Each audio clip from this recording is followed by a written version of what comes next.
Welcome to the Rise and Flow podcast with me, your host, Elaine, a 5-1 manifester and the goddess of fun. This is a space where we go deep into unlocking your magic so you can step into your power in your life and business. Tune in weekly with me and a host of expansive guests where we dive deep into areas such as energetics, spirituality, and business so you can rise and flow.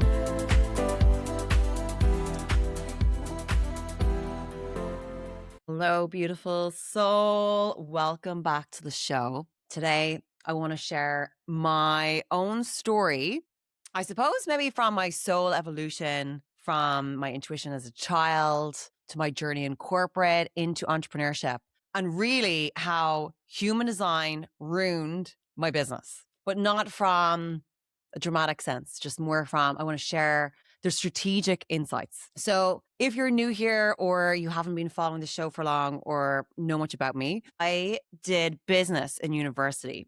As a teenager, I could never understand what I really wanted to do. I knew I wanted to be an entrepreneur. Business was one of my best subjects in school. And I remember I actually was quite disgraced in the education system, like the pressure you had as a teenager, particularly now that my stepkids are going through this journey of like what to choose. I'm like, they need more support. We should be teaching human design at a school level and teaching children about who they are and what they value and how their energy works and all of this at this level, like instead of us rediscovering this when we realize we followed the wrong path years later when we've already committed to mortgages and all this other stuff. But anyways, my own intuition at the time was obviously guiding me to this because I was like, when I'm older, I'm going to develop something better. And it's funny because when I explain how my work has been shifting in recent years, I'm like, wow, I was like, my younger self just knew.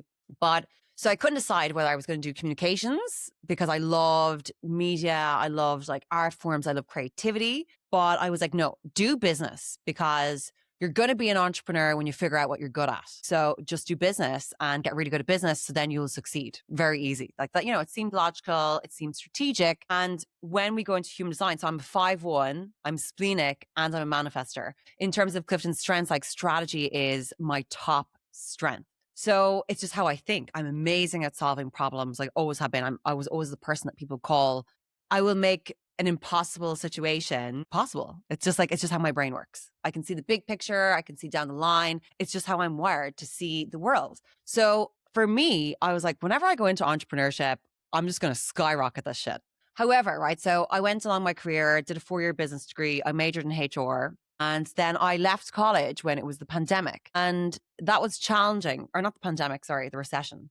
Us millennials, we've been through so much. We are the most resilient, can you say species, demographic, age bracket, whatever, in terms of like all the things that we've been through, like, the internet bubble, digitization. I'm so glad that we can remember what life was like, pre-tech, post-tech, the pandemic, obviously, wars, inflation, all of the things. But we were very much like trained, and particularly as women, because we were often like some of the first in our lineage to go into the workforce where 2 families were working also. But I remember being kind of going like, it was all like, go to school, do your degree, and then you'll get into college, and then do good in college and you can get into the job, and then you get into the job and it's like, find love and then get married and then have kids. And then what?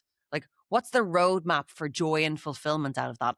And I think particularly as a woman in society as well, we get quite disregarded after that age as well, even in the workforce and just as people. And that's obviously been massively changing over these years. So I very much went along this line of like, right, okay, follow the business. But once I got a taste for travel when I was in college, I was obsessed. I have the gene key of the nomad. So for me, I'm like, travel is just a huge part of my life experience. And then I was like, right, I want to work internationally in business. And I just like followed these splenic hits. So I obviously started applying for jobs internationally when I finished college. And I spent all my summers in college traveling in Asia. And I was like, I'm moving to Asia when I finished college. Asia is the future. So in the end, when I finished college, I was in the recession. There was barely any jobs. Most of the people I studied with actually went to do a master's. And I was like, oh, there's no point doing a master's without actual real life experience. It's just more fucking theory. So I was like, no, I'm just going to get a temporary job. So I got a job in Mars Foods doing marketing. And I was always naturally just really good at marketing. That's why I majored in HR in college, because I obviously was doing marketing as part of my degree. But I was like, no, I'm really good at marketing naturally. So I was like, I'm going to major in HR because I want to understand people, human potential. That was what my intuition has always been guiding me towards, which I was blind at the stage. I didn't have a map. Like, you're my blueprint. And that's what our human design blueprint is. It's the map for what our soul is here to learn, develop, grow into in this lifetime and how to do it. So then I went to China and I began my career. And I ended up doing a master's then in business as well. And at the same point, I feel like my soul has been on this big reclamation when I went to Asia. I felt so at home there, like so magical things happened to me. I've got like loads of other podcasts on stories about this. But the main point, I suppose, was like, it was like my introduction to the world of energetics. And it really was where I started questioning my conditioning.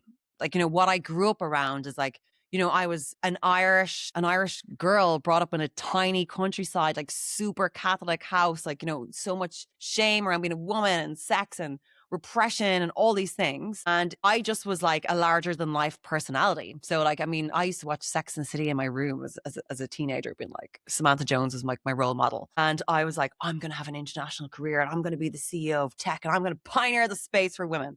And I was very much on this angle. So I worked on some of the coolest projects. I was on launches and I moved around on projects. And okay, yeah, I would kind of be burnt out a little bit by the end of the projects. But then I would take breaks and I'd be off to Thailand for a month or wherever. And then I would go on to the next project. And that really worked for me. As I approached 30, I really had gone through a few spiritual awakenings. I think the first one was like kind of a real big one. It was like 2012. And then I went off to India. I just quit that international job, went to India, did my Eat, Pray, Love journey, did like 6 weeks of yoga teacher training, lived in an ashram up in Dharamsala, met the Dalai Lama actually. That was wild. And I was like, okay, I'm going to try and discover a new path because I don't think this is for me. I don't think I could have a husband or a family working at this level. I'm getting to travel, but I'm actually dead every time I'm in all these amazing countries and I'm not really enjoying it. So I need to find something different. And I was like, surely I've built up enough business skill by now. So obviously then I'm like, well, maybe I'll become a yoga teacher. I was like, no. I was like, but I saw myself potentially doing like retreats or something. But I didn't. I love the yoga practice. I didn't love it enough to go into it full time. But anyways, I moved back to Ireland after 6 years living in Asia and I was too ahead of the time. Like, I mean, at the time in Ireland, like 10, 11 years ago, people were writing about in the papers that yoga was like a sin, a demonic practice, some priest or something. I remember like a family member sending this to me and like thinking I was in some sort of cult or something. And I was kind of going like, what the hell? This is absolutely crazy. And yeah, so anyway, off I went. But I was like, so I stuck with the safeness. I was like, do you know what? I've got amazing experience. Like Asia pioneered the kind of digital revolution. They leapfrogged from like grassroots, keeping their money under their mattresses to like NFC payments where they were tapping with their phones and stuff. And that technology or digital marketing hadn't rolled out across Europe yet.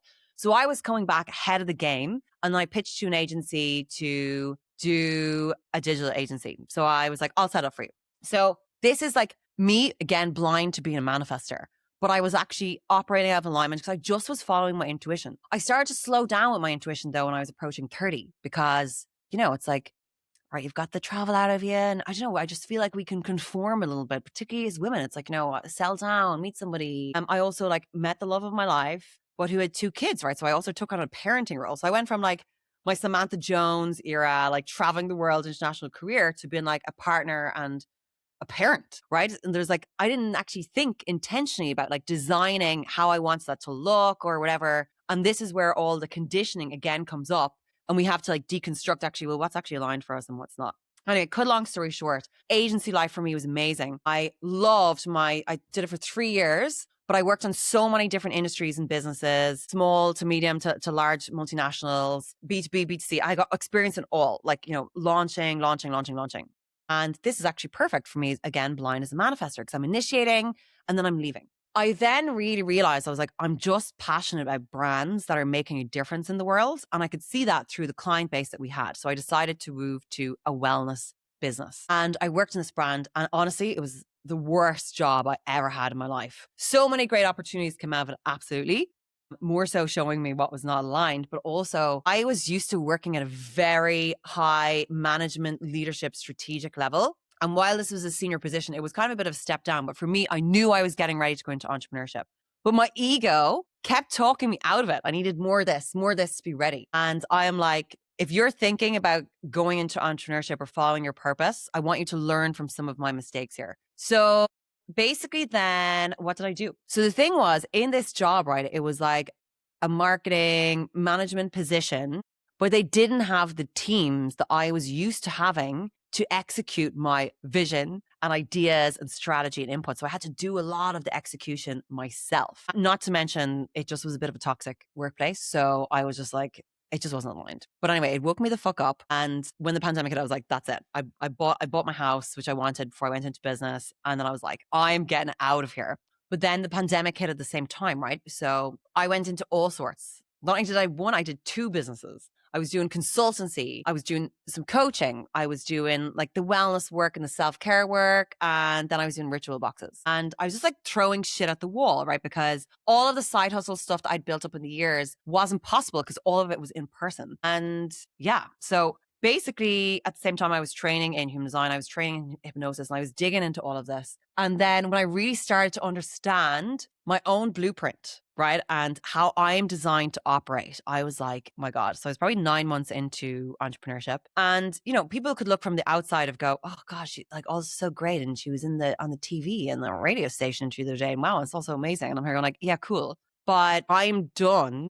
At this point, I was like, I am done creating like success, what looks good externally, if it feels shit internally. And I really realized I was designing completely wrong for my blueprint as a manifester. So the more I studied the system and the more I studied or sat with the frustrations of what I saw in the industry of like what was being taught as business coaching, because I come from like 20 years of experience in the business world. I mean, I've literally done a degree and a master's in business and international strategies, growth strategies, launch strategy, and I've got the experience of Jesus, like 8-figure launches. Do you know what I mean? It's like, and then I'm here going like, no, I'm like, that's not going to work. That's not going to work. So when I learned human design and the energy types, and from my own experience as well, like, I mean, I was brilliant when I had the support and the teams to execute when I was staying in my zone of genius.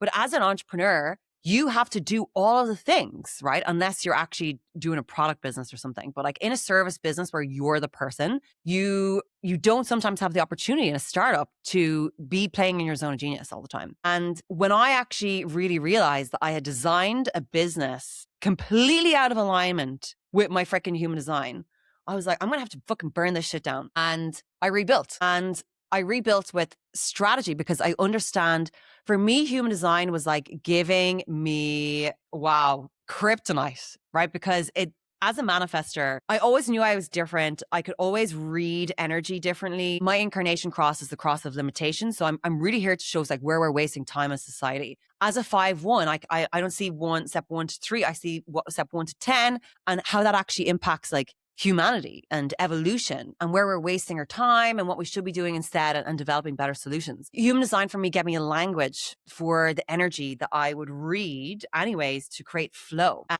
Like I remember this always being reflected to me in corporate. They're like, wow, you can condense like insane amounts of information down in like minutes that would take us weeks to do. And I'm like, it's just how my brain works. And so I was like, okay, people in entrepreneurship, founders need to be developing business models and their systems and their structures and support in a way that actually supports their own unique energetic blueprint in terms of like their strategy, in terms of like how they're making decisions, and also playing to their strengths, like really working with their core gifts in their business, and then how to actually create plans to map out the rest of like, so they can actually stay in alignment and stay in flow. So for me, I was like, Jesus, it was a game changer. And I personally think manifestors have the hardest time growing and scaling in business because we work in cycles, because we have a lot of deconditioning to do. Like, I mean, for me, I found it crazy how I felt my identity. I built an identity of like the corporate digital businesswoman, whatever. And I built that over years. I was so confident and I had to like rebuild my confidence because I was innovating different ways of doing business, like using energetics and self-care as a strategy. People thought I was fucking crazy at the beginning. But I was like, no, I'm going to stick with it. But I really had to do a lot of work to build my confidence. And I also had to make it work. I mean, like leaving a full-time job where you've got a guaranteed set amount of money for a certain amount of your time in life, and then coming into inconsistent revenue will drive up like so much of your shadow and so much survival programming. And this is where I was like, okay, well, if I have to understand that my energy, this whole thing of like, follow my 5-step formula and you'll have consistent 5-figure months. Bullshit. I mean, I've worked in so many businesses.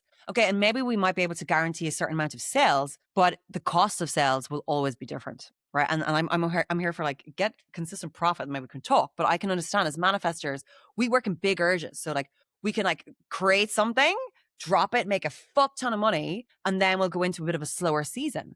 So strategically, how can you actually plan in your business on like payment plans, digital products, evergreen, and a really good fucking funnel, right? So this is where you actually start turning your human design insights into strategy. And every single energy type will have different strategies at play, right? In terms of actually how they structure their business, the models, the payments, the offers, all of that, right? How the delivery can change to support your energy type better. So you're, again, playing to your zone of genius. And there's so much more in the blueprint that tells us everything. How you're designed to make money, how you're designed to attract clients, how people actually perceive you.